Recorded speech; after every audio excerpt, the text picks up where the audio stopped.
Olá, esse não é um monólogo, não é um diálogo, é um triálogo. 3 pessoas trialogando sobre um assunto do seu interesse. Hoje o assunto são os novos arranjos familiares. Existe um modelo ideal de família? Ou o ideal é a gente respeitar a diversidade de possibilidades que as famílias podem vir a ter? Quer saber mais sobre esse assunto? Fica ligado porque está começando agora o triálogo.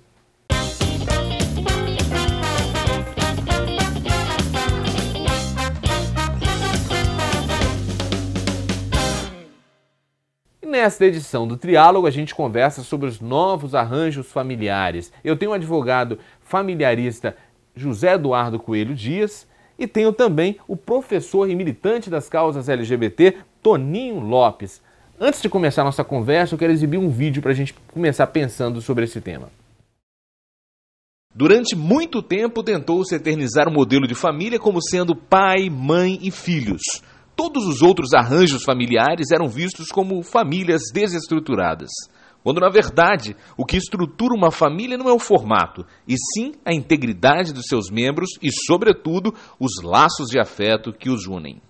Diante de famílias nascidas de uniões matrimoniais, de uniões estáveis, de relações homoafetivas ou de natureza monoparental, pluriparental e tantos outros modelos, podemos fingir que esses arranjos familiares não existem? Este é o tema do triálogo de hoje. Para começar, eu queria saber o seguinte: do ponto de vista jurídico, o que a gente pode entender como família? Olha, o conceito de família é um conceito bem palpitante. A gente teve durante muito tempo a certeza absoluta de que família era um grupo de indivíduos unidos por vínculos biológicos. Essa realidade hoje não se sustenta. A família hoje é muito mais do que isso. A família hoje é um grupamento social unido por afeto, sobretudo por afeto, por vontade de participar, de compor aquela unidade. Eu digo unidade porque a família acaba sendo como se fosse um ser único. E se a gente fosse conceituar ou explicar o que é uma família, eu acho que nós não teríamos tempo suficiente. Por exemplo, a gente poderia falar família escolar. Família escolar. São um grupo de 36 homens unidos por uma mesma causa, por um vínculo de afeto. Né? Só afeto. Ô, Toninho, eu queria saber o seguinte: você acredita que do ponto de vista jurídico hoje, quais são os entraves que o movimento LGBT percebe no que tange essa regulamentação em torno de conceito de família, de apropriação de direitos civis? Uhum. Eu acho que a gente primeiro tem que começar pontuando que 2011 foi um marco significativo nas conquistas dos direitos LGBTs, na medida em que o Supremo Tribunal Federal reconheceu a união estável homoafetiva. Ali verdadeiramente começa uma grande mudança desse conceito de família, porque aí nós, casais homoafetivos, 2 homens, 2 mulheres, enfim, passa a ter o reconhecimento como família. O principal entrave, eu acho que está exatamente na legislação, no Congresso Nacional, né, no Senado e na Câmara Federal, na medida que aquele espaço, que é o espaço feito para legislar, se omite. Né? Tem vários projetos que vinham tramitando nesse sentido de garantir os direitos e eles se omitiram. E foi justamente pela justiça, pelo viés da justiça, que tivemos aí as conquistas. Né? Como eu mencionei, 2011, com o reconhecimento da união estável homoafetiva, e logo na sequência, em 2012, a regulamentação em todo o Brasil do Instituto do Casamento Civil. O Espírito Santo foi um marco, inclusive. Né? Exatamente. O Espírito Santo foi o terceiro estado, antes da decisão do Conselho Nacional de Justiça, a Corregedoria do Tribunal de Justiça do Espírito Santo foi o terceiro a regulamentar isso, mas com um diferencial. Os outros 2 estados que antecederam o Espírito Santo, havia necessidade de um juiz se manifestar. No Espírito Santo, essa regulamentação se deu sem que fosse necessária a manifestação de um juiz. Então, 2 homens, 2 mulheres poderiam se dirigir a um cartório e cumprir as obrigações como qualquer casal heterossexual e se casar. Né? Então, isso é uma realidade aqui no Estado desde 2012. Interessantíssimo. O Zé Eduardo, seguinte, se a gente for analisar a sociedade tecnológica, do ponto de vista tecnológico, a gente vive uma sociedade dos Jetsons. Né? Se a gente for olhar do ponto de vista social, a gente está bem próximo dos Flintstones ainda. A gente evoluiu pouco em relação aos conceitos, sobretudo o conceito de família, né? Se a gente for analisar do ponto de vista jurídico, a gente estaria mais para quê? Para Jetsons, para os Flintstones ou para os Simpsons? Eu acho que nem Jetsons, nem Simpsons. Eu acho que a gente está mais para Modern Family mesmo, sabe? A gente tem, a cada dia, a conquista de uma família mais plural. Do ponto de vista jurídico, você consegue avanço? A gente tem notado esses avanços, como o próprio Toninho acabou de dizer, um marco bastante significativo foi a aceitação pela maior corte do país de que o que está escrito na Constituição sobre o conceito de família tem que ser interpretado de uma forma mais ampla, de uma forma mais humana até, visando sempre preservar a dignidade das pessoas envolvidas naquela relação. Porque, Fábio, afeto não tem cor, afeto não tem cheiro, afeto não tem sexo. Afeto é afeto e pronto. Ele dá em qualquer lugar e de qualquer maneira. E como é que você vai reprimir isso? Qual é o direito que o direito tem de dizer, ah não, um homem não pode se sentir afeiçoado por outro, uma mulher não pode se sentir afeiçoada por outra. Quer dizer, é claro que a gente ainda tem muito que evoluir, porque a gente usa esse marco como exemplo, mas não é só isso. Nós temos as famílias monoparentais que precisam de uma maior atenção. Nós temos aquela vovó que vive com o seu netinho e que enfrenta muitas dificuldades, porque às vezes não tem uma guarda, não pode fazer a matrícula daquele neto. A gente precisa aperfeiçoar isso. Nós temos hoje as famílias mútuas, que são aquelas famílias dos filhos trocados. Olha que coisa interessante, dos filhos trocados na maternidade. E quando essas famílias descobrem a troca, vão fazer o quê? Simplesmente ir lá e trocar como se fosse um objeto? Não. A gente tem percebido o movimento dessas famílias de buscar uma aproximação, morar juntos, morar em casas próximas, para que um tenha contato tanto com o seu filho afetivo quanto com seus filhos biológicos. E a gente precisa, claro, regulamentar uma série de coisas, inclusive na questão das relações homoafetivas, Toninho. A gente precisa ainda de regulamentar mais detidamente essas questões, até para dar segurança jurídica para os envolvidos. Então, eu vejo assim, o direito sempre vai espelhar a sociedade. E quando a sociedade começa a se desenvolver, começa a aceitar com mais tranquilidade esses novos arranjos familiares, o direito vai ter que correr atrás, vai ter que se virar para poder regulamentar isso. Você percebe, Toninho, que a maior dificuldade de vocês é o quê? É no segmento do legislativo ou do judiciário? Onde estão as maiores barreiras? Sem dúvidas é no legislativo. Né? Em todos os espaços legislativos, desde das câmaras municipais, as assembleias legislativas e no Congresso Nacional. Sem dúvida alguma é ali, como eu mencionei, tem projetos que se tramitam no Congresso Nacional há anos e nunca foi sequer apreciado em votação, sempre gera muita polêmica da mídia, da Ibope para alguns candidatos, né, que se sustentam no fundamentalismo religioso, mas votar e fazer um debate profundo, verdadeiro, com qualidade, isso não é feito. Então, sem dúvida alguma é no legislativo. Por trava da questão religiosa, né? E isso muito nos preocupa, né? O debate nunca é feito de uma maneira profunda e de qualidade, porque se fundamenta em questões meramente religiosas. Então nós temos lá uma bancada de fundamentalistas religiosos, e aí eu quero frisar bem que esses fundamentalistas estão em todas as religiões, isso não é exclusividade de evangélicos, como alguns apregoam, né? Então, fundamentalistas religiosos em todas as religiões se usam exatamente dos valores da moral, do bom costume e da família tradicional. Inclusive, isso vira slogan para muitos destes, né? A defesa da família tradicional entendida como a família bíblica, né? Conforme está em preceitos religiosos. E isso é inaceitável. O Estado brasileiro é um Estado laico. Quando a legislação, enfim, o poder público se pauta nessas questões, pessoas ficam de fora, né? A população de lésbicas, gays, bissexuais, travestis e transexuais sofre enormemente, né? E eu apontaria aí, você ainda complementando a sua pergunta inicial sobre os entraves, eu acho que o próximo desafio é exatamente avançar na questão da adoção. Eu espero que muito brevemente nós tenhamos aí a questão da adoção por casais homoafetivos regulamentado, porque aí vai dar mais alicerce a essa constituição familiar, né? Antes da gente... Só destacar, porque essa adoção por pares homoafetivos hoje já é uma realidade. Nós temos, inclusive, aqui no Espírito Santo, juízes que têm levado a adoção por pares homoafetivos de uma forma muito natural, como é o caso de Vila Velha, onde a gente tem alguns exemplos. Evidente que a gente não pode citar, porque esses processos correm em segredo de justiça. Mas já é uma realidade, claro, que sempre precisa de uma regulamentação para facilitar a vida, né? E o interessante é que ao longo dessa semana, quando a gente antecipou o tema na internet, as pessoas participaram, apresentaram muitos questionamentos, questões de natureza comportamental e da causa LGBT e bastante questões jurídicas também, que a gente vai apresentar a partir do nosso próximo bloco. Você que está assistindo, você pode participar também. Você vai lá no facebook.com/triálogo na TV, deixa a sua opinião, deixa a sua dúvida, seu questionamento, que no próximo programa ele pode fazer parte do nosso triálogo aqui. A gente vai fazer um breve intervalo, daqui a pouco a gente está de volta com mais triálogo para você.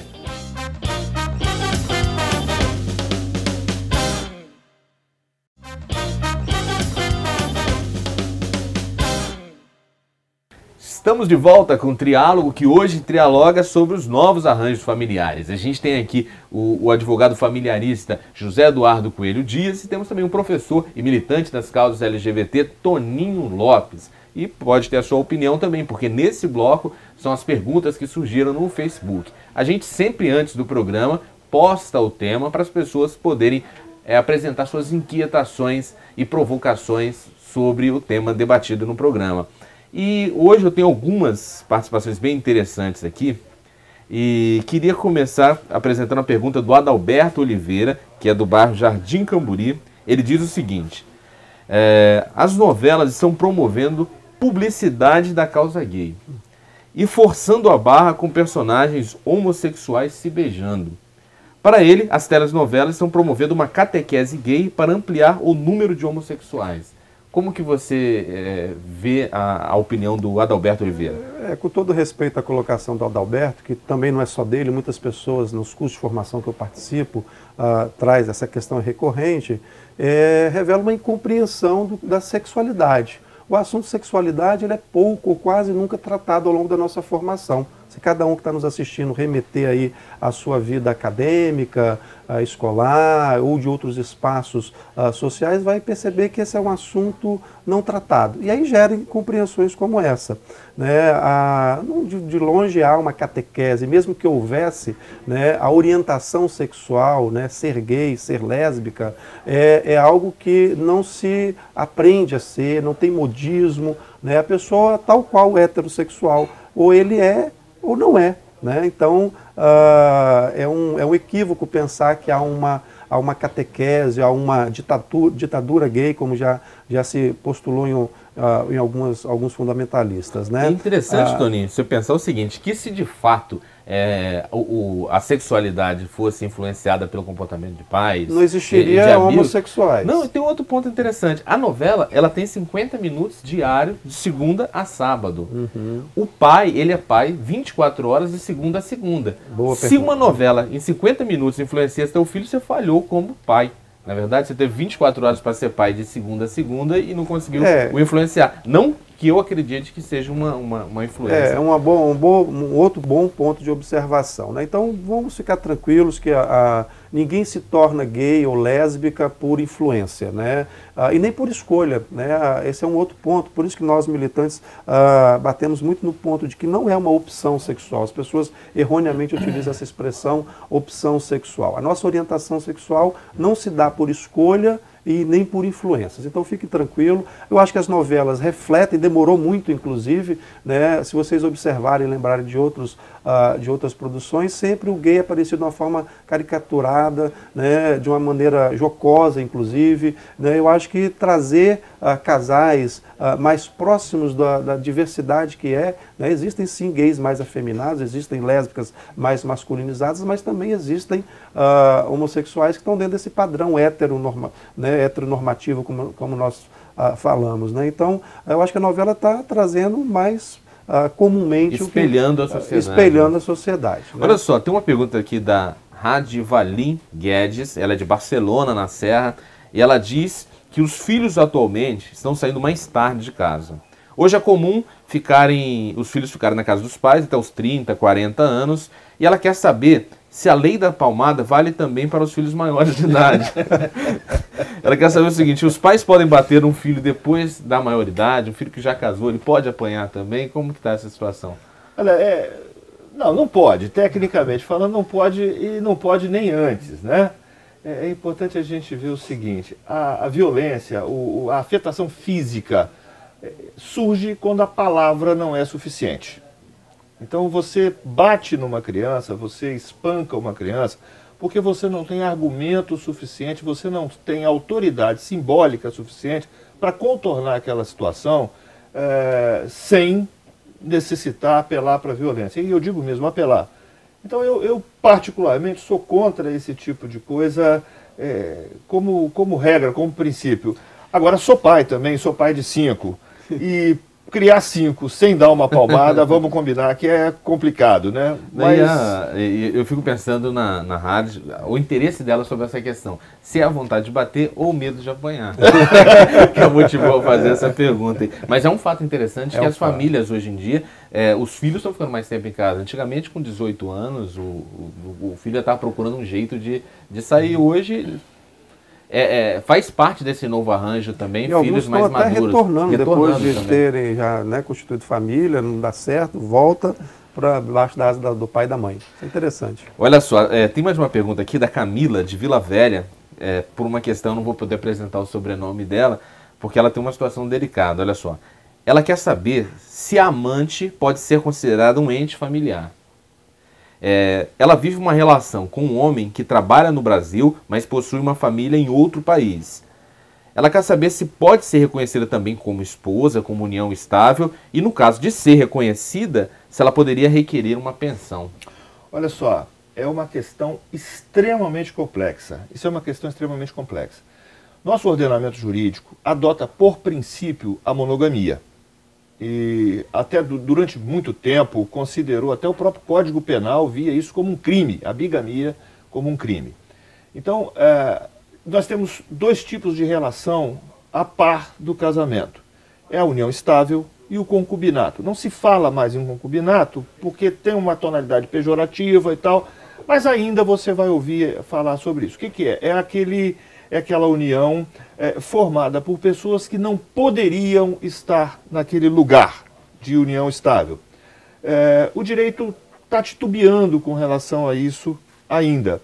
Mas a gente começa a ver algumas decisões de que mesmo a concubina teria alguns direitos. Isso, Fábio, é uma questão que daria assim, uns 3 ou 4 programas só para a gente discorrer. Mas a essência que a gente tem que botar na cabeça é o seguinte: atualmente, o princípio que rege as relações é o princípio da monogamia. Então, o STJ já tem inúmeras decisões considerando a possibilidade até de pensionamento da companheira, mesmo para o homem formalmente casado, desde que ele esteja separado de fato. Entendeu? Então, se você me perguntar, mesmo ele sendo casado, ela pode receber uma pensão? A posição atual do STJ é a seguinte: se ele é formalmente casado, em outro país, em qualquer lugar que seja, se ele é formalmente casado, mas está separado de fato, aí sim, aquela companheira passa a ter todos os direitos de esposa normalmente. Sim. Camila, é difícil, mas resta esperança. Tá bom? Olha só, a gente tem aqui também uma pergunta da Letícia Rodrigues Martins, que é de Colatina. Ela quer saber o seguinte: quais são os obstáculos que um casal homoafetivo encontra para adotar uma criança? E especialmente ela quer saber o que os assistentes sociais avaliam no âmbito de um lar homoafetivo para autorizar ou não a adoção de uma criança. Eu acho que o Zé Eduardo vai dar mais contribuição a esse questionamento, mas eu, de modo geral, Fábio, avalio que o preconceito é muito grande ainda, né? Essa ideia de que um casal homoafetivo não pode criar, porque pode estar futuramente fazendo aquela criança se tornar gay ou lésbica, é ainda um grande obstáculo. Então, do ponto de vista dos profissionais da assistência social, de todos que eu tenho dialogado, e inclusive o Conselho Regional de Serviço Social, tal qual o Conselho Regional de Psicologia, são grandes parceiros para exatamente nos ajudar a desmistificar essas ideias errôneas, né? Então eu tenho visto uma uma dedicação muito grande a isso e não vejo, por ponto de vista desses profissionais, alguma objeção. Olha, eu parto sempre da seguinte situação. Normalmente, quem abandona uma criança é um casal hétero. Exato. Tá? Então vamos partir logo desse pressuposto. Outra coisa, a partir dessa decisão do Supremo, que reconhece a união entre pessoas do mesmo sexo, nós não temos mais como desconsiderar essa realidade para fins de adoção. Não existe. É antijurídico você supor, porque seria uma contradição dentro do ordenamento. E o direito é um sistema, ele tem que se entrelaçar. Então, se você tem uma decisão da mais alta corte do país dizendo, olha, homem e mulher, conforme está na Constituição, não significa absolutamente nada, o que vale é a questão afetiva, o que vale é a dignidade do ser humano, e todas essas questões, você não tem como fazer uma distinção. Então você pode casar, mas você não pode adotar. Não. Isso seria criar uma discriminação e acreditar que o abandono é melhor que uma adoção. Exatamente. E outra coisa, o que a gente tem percebido na realidade? Casais homoafetivos que criam crianças, criam bem, e como o Toninho já destacou, não que os heterossexuais não criem bem. O que a gente não pode é ter como regra, porque é homossexual, vai criar mal. Não, nós conhecemos inúmeros casos de pares homoafetivos que criam muito bem os seus filhos. Até porque paternidade e maternidade não é biológico, são funções. É funcional e não biológico. Então um pode fazer sim o papel da mãe e o outro pode sim fazer o papel do pai, porque são papéis a serem desempenhados. E é uma questão que apresenta até a Madalena Cordeiro, de Cariacica, ela pergunta o seguinte: a cabeça da criança criada num lar homoafetivo não fica confusa em não ter os referenciais de masculino e feminino presentes no lar? Não, em absoluto, Fábio. A criança, e o Zé Eduardo colocou muito bem, tomando como fundamento o afeto, o amor, o carinho, a atenção, indistintamente não vai sofrer qualquer dano por ser criado por dois pais e duas mães, né?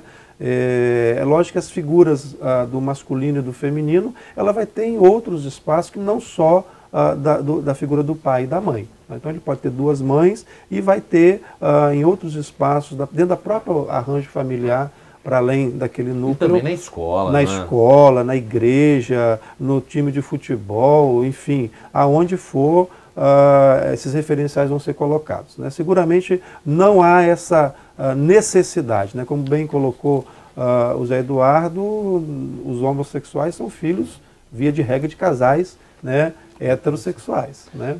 Só complementar aqui, Fábio, o que a gente percebe? A gente percebe aqueles casos de crianças, via de regra, rejeitadas, crianças com algum tipo de doença grave, crianças com algum tipo de deformidade. Os casais homoafetivos, eles têm encarado, têm buscado até essas crianças de uma forma muito natural. Então eles acabam trazendo um benefício. E outra coisa que a gente tem... Idade tardia também, né? Idade tardia, que é mais difícil você conseguir colocar num lar substituto, você lembrou muito bem. Então essas questões deixam a gente falar assim, meu Deus, por que não? É como você colocou, nós vamos priorizar então o abandono? Então o abandono é mais importante do que a questão da sexualidade? Eu não quero acreditar nisso. E a gente tem que sempre colocar o seguinte, qualquer ação e atitude em relação à criança tem que prevalecer sempre o melhor interesse do menor. E o melhor interesse do menor tem que ser buscado à exaustão em qualquer circunstância. Interessante a pergunta dos nossos telespectadores enviaram, né? Até melhor que a do apresentador. Né? Um complementa o outro, né? Então, gente, você também pode mandar a sua pergunta para o próximo programa. E a gente vai para um rápido intervalo. E no próximo intervalo vocês vão apresentar para a gente indicações de leituras. Ou seja, a pessoa que está nos assistindo agora e que quer aprofundar um pouco mais sobre esses temas que a gente vem conversando aqui neste programa, pode ler que livros? A gente responde isso na volta do intervalo.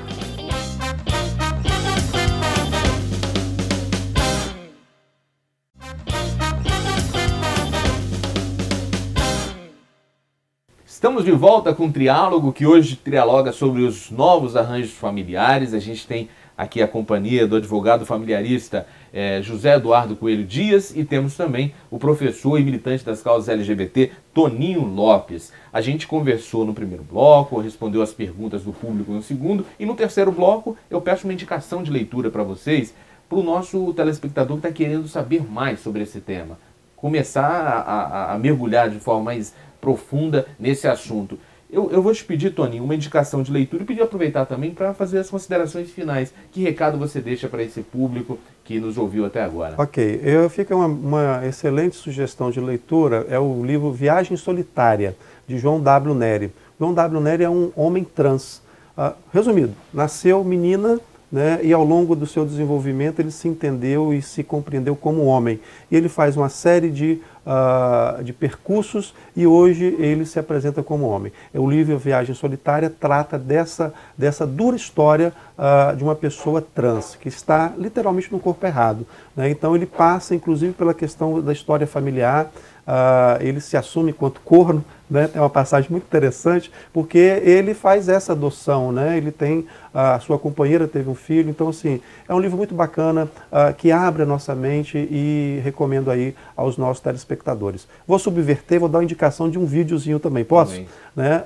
Também nesse universo da dimensão familiar, convido os telespectadores a assistirem o vídeo, vão achar facilmente no YouTube, Amanda e Monique. A história de duas travestis e que tem um desfecho sensacional. Uma dessas travestis é uma professora, né, estando, portanto, fora do lugar comum, que é a prostituição. E tem um papel essencial aí o pai dessa travesti, que acolheu e que deu toda a atenção e assumiu a travestilidade da sua filha, né? Então é uma outra boa indicação. Para finalizar, eu acho que convidar a todos que nos assistem a ter um pouco de calma em lidar com esse assunto, não vão nos rompantes da polêmica, sempre dialogue com um gay, com uma lésbica, com uma travesti, uma transexual, procure entender esse universo e abre um pouco a mente, sem preconceito, que aí a gente vai e joga um pouco de amor para o próximo, que aí eu acho que a gente vai estar dando um bom avanço.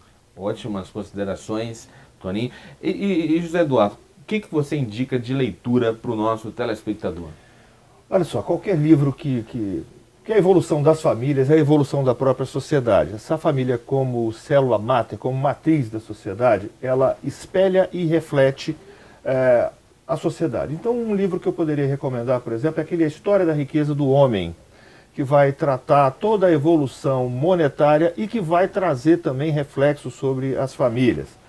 E, claro, dentro da minha área, um livro que eu tenho lido várias vezes é o da Maria Berenice Dias, a desembargadora aposentada atualmente, advogada Maria Berenice Dias, Direito das Famílias. Ela até coloca essa questão, porque o nome sempre foi Direito de Família, e ela traz essa inovação, Direito das Famílias, como um reconhecimento de que não há uma família, há várias famílias. E eu queria finalizar agradecendo a oportunidade da gente estar aqui debatendo um tema que é de interesse de toda a sociedade e fazer sempre essa recomendação. A gente tem que ter calma, a gente tem que ter a mente aberta. Nossa sociedade, constitucionalmente, é uma sociedade plural e não dá para aceitar uma cor só. A diversidade existe e fechar os olhos para isso não vai fazer com que essa diversidade deixe de existir. É o que eu queria dizer para todos vocês aí. Que ótimo. O Toninho indicou um vídeo no YouTube, Amanda e Monique, né? Isso. Você não quer indicar um site, não? Eu quero indicar um site que vai entrar no ar daqui a uns dias. A gente está trabalhando num site, vai ser o questõesdefamilia.com.br. Muito bom. A gente já está com página no Facebook, já está no Twitter também, é só buscar, vocês vão achar. E a gente espera que no final de outubro ou novembro a gente esteja trazendo esse debate e outros debates. Nós vamos ter todas as posições sustentadas no site, nós vamos tratar da questão jurídica e vamos tratar da questão humana também. Eu quero ver vocês lá, questõesdefamilia.com.br. E você quer saber mais, quer sugerir outros temas pra gente, vai lá no Facebook, facebook.com/triálogo na TV, deixa sua opinião, deixa sua sugestão, sua provocação, que ela pode fazer parte de uma próxima edição do programa. Gostou do programa? Quer indicar alguém? Você vai no nosso site, imagem.tv.br/triálogo, que o programa está na íntegra para você reassistir e indicar para uma pessoa que, porventura, precise saber mais sobre esse tema. e queira se aprofundar, assim como você se aprofundou durante a exibição desta edição. A gente vai embora agora e volta numa próxima edição com novos convidados, com novos assuntos. Muito obrigado, Toninho. Muito obrigado, Zé Eduardo. E até breve.